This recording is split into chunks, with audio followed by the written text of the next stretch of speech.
Hey everyone, welcome back to Merquarium. My name is Pablo, and on today's episode, I'm going to show you how to mix your own saltwater for your Dwarf Seahorse tank. Stay tuned. Now, if you've missed my previous videos, I'm currently in the process of building my own 10-gallon Dwarf Seahorse pony tank. If you're interested in following along on my tank build, make sure you subscribe. Dwarf seahorses are marine fish that require saltwater. Now, saltwater can be measured in a unit known as specific gravity. Now, for dwarf seahorses, the specific gravity can be anywhere between 1.022 to 1.024. To acquire saltwater, there are a couple different options that you can pursue. Option number one is to purchase pre-mixed saltwater from a local fish store or from a generic pet store.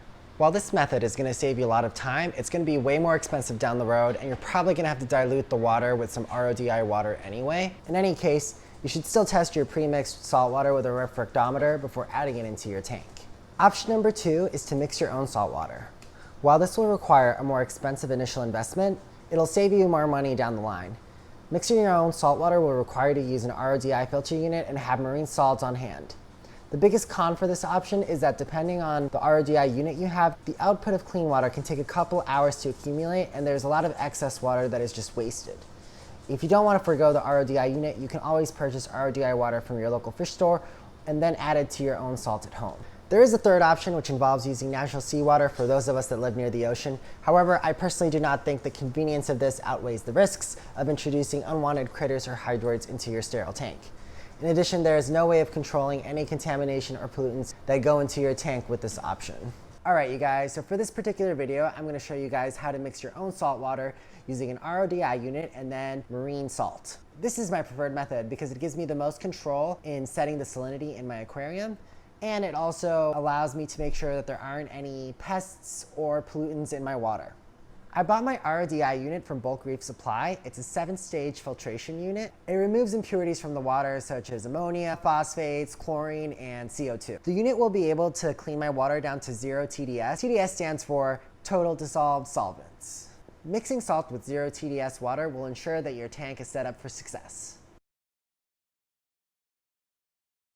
Alright you guys, so here's my RODI setup. The red line connects directly into my hose over here. So that's the input, and then the water gets filtered through 7 stages. There's 7 canisters on this unit, and then the clean water goes through the blue line into my water jug, and then the black line just goes out and gets drained out outside of my little patio. There's a drain out there, so I have it running out towards there. So this is how I get fresh water before I mix the salt water in. And then the nice thing about this particular RODI unit from Bulk Reef Supply is that it has a little TDS monitor. So when I press it on, it measures 0 TDS, which means that the water is being filtered adequately. And when this number goes up, then I'll know that it is time for me to change out the filter. So with this particular unit, it takes a little over 2 hours to produce 10 gallons of clean RODI water. So I'll be back in a few hours and show you how I mix the salt. Alright, so here is a direct salt addition calculator that I'm using from Hans's Reef. Here I'm putting in the water, so I'm using a 9-gallon tank. The salinity I'm setting to 0 since there's no salt water. Target salinity is 1.023, and then the water impurity and salt mix. If you want to read more about this, there's a little blurb about it here, but I'm not going to be factoring that into my calculation, so I'm setting that to 0.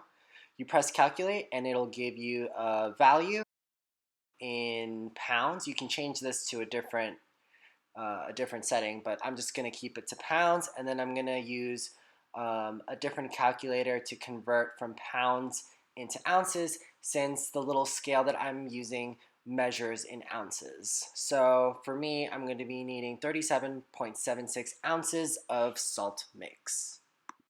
The salt mix I'm using for this aquarium is the Pro Reef Sea Salt Mix from Tropic Marine. This is a pricier salt mix, but the only reason I'm using it is because I already have it in hand and I use it for my Nano Reef tank. If I were to use a different salt mix, I would definitely use the Instant Ocean salt mix. This particular salt mix is more readily available and it's much more cost efficient. To accurately calculate the weight of the salt, I'm using a little kitchen scale. It measures in ounces, and I make sure to use the tare function to get rid of the weight of the glass before adding in the salt. It takes me a couple glasses and a little bit of addition to come up with the total from the calculation I made. Since this is a brand new tank and there aren't any living creatures in it, I'm going to mix the salt directly in the tank itself. So I start off by just adding my RODI water in, and once the tank is fully filled, then I start to add my salt in, which has been measured already. I've also added a small power head just to help mix the salt. I let the salt mix completely for at least 24 hours before I tested it with my refractometer.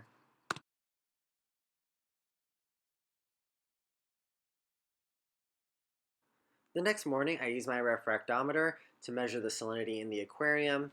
Unfortunately, the salinity was a little bit too high. I ended up taking out a few cups of the water in the aquarium and then adding in some fresh RODI water.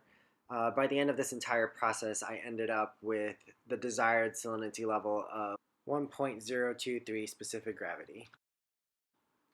Although the calculator I used did not land me in the exact specific gravity I had intended, it definitely got me into the ballpark range, which made it easy to make corrective changes by diluting the aquarium with a little bit more RODI water.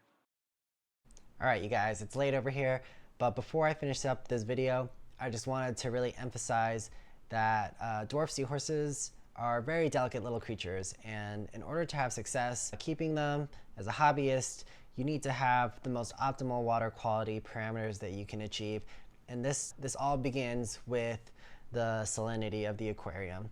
So you really want to make sure you take your time when it comes to mixing your salt, not only for when you start up the aquarium for the first time, but also when you are mixing water for the water changes. The dwarf seahorses are going to need a lot of water changes. They're very messy little creatures. So you just want to make sure that your salt mixing is up to par before you even consider getting these little creatures. So I have links with all the products that I used in this video, as well as the products that I recommended down below in the description. And if you really like this video and you'd like to see more, please don't forget to like, comment, and subscribe.